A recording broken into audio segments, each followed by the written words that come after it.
Hi everyone, this is Deb Tim, a Canadian girl, and I'm so excited to share with you the new additions I got for Eric, Emma, and Clementine's aquarium. So please stay tuned.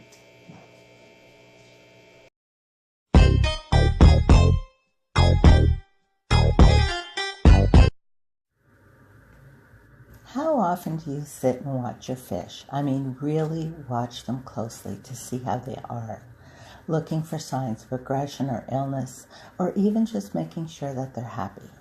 I watch my fish a lot. Over the last little while, I've been watching Eric, Emma, and Clementine, my 3 blood parrots. There has been a little unrest between the 3. More often than not, I notice Emma being pushed aside. It bothers me as parrotfish are social and like being with each other. You know how they say, three's a crowd? I wonder if this can be applied to fish, because that's exactly what it looks like in this aquarium.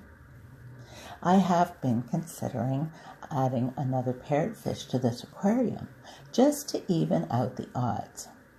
Not sure it would make a difference. I did just that. Whenever we head to town, we usually incorporate other needs as well, since it's a bit of a drive. We did groceries, went out for a nice dinner, and then we stopped at PetSmart just before heading home. Hubby kept the truck running while I went in. He knows I take my time, but he wanted to keep the truck nice and warm for the trip home for the fish.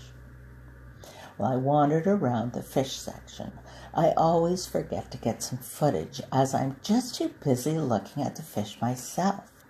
Well, this time, I really wish I did.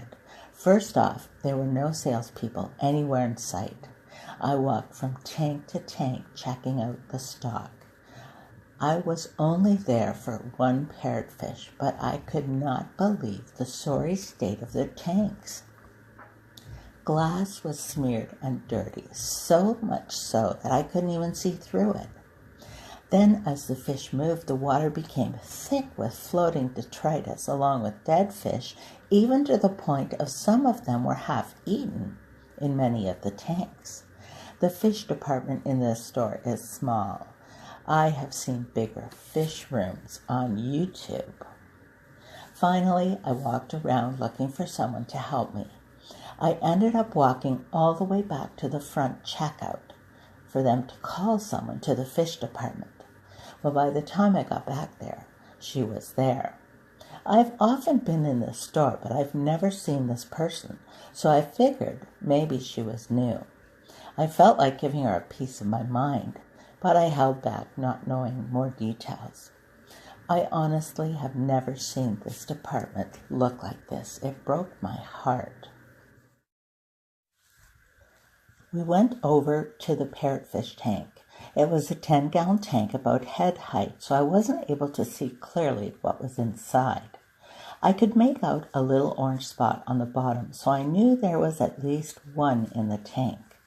Once the employee got her net moving around, I saw there were 3. The filth was beyond words. She caught one for me, but before she put it in the fish bag, I took the net and had a close look at the fish. She was a little female, nice and round, and actually looking in pretty good shape. But I was really hoping to get a male. I was about to tell her that, and I found myself saying, I'll take all 3. I simply said, I can't leave them behind in such poor conditions. With the serious weather conditions, new staff person, and seemingly short-staffed in the store, I didn't say more than that, as I didn't know the situation. I've never seen this department look so bad. I was hoping there were extenuating circumstances that were behind this and not neglect.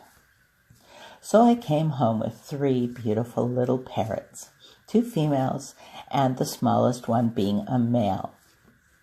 I acclimated them and finally released them right into their new home.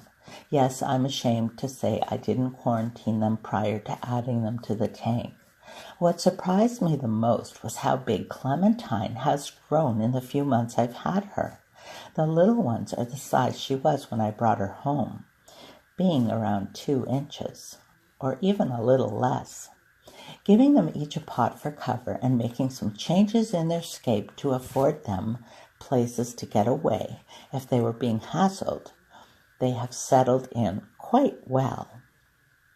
They are now in this tank for a week. Watching them closely, there is a bit of bumping going on. The funny thing, though, is that it's not the 3 big guys, but the little ones that are quite feisty. So let me introduce to you my 3 new parrotfish. You all know Eric, the big boy, Emma, the lightest one, and Clementine, with the red line on her back. So now I'd like you to meet Greta, Gabby, and Gus. It's amazing how easy it is to tell them apart. Greta has a misshapen mouth and also has a red line on her back. Gabby has a nice mouth and beautiful flecks on her fins. Look at the fins. And Gus is the littlest guy, also having a nice straight mouth, but no flecks. You know, they look so similar, but if you watch your fish and get to know them, you will see clear identifying marks that really do set them apart. Now, each of these guys are very special and will receive the utmost care. I find I'm doing 2 water changes a week just to make sure that they are in pristine water conditions. I also moved the wonderful box filter that Eric, aka Fishman, made for me that was in my African cichlid aquarium. I moved it over here for just a bit of added filtration. Watching them together, I feel it was a great move to introduce the 3 new little tank mates. What do you think? So until next time, this is Deb Tim signing out. Thanks so much for watching. I hope you're having a wonderful day, and I'll talk to you soon. Bye.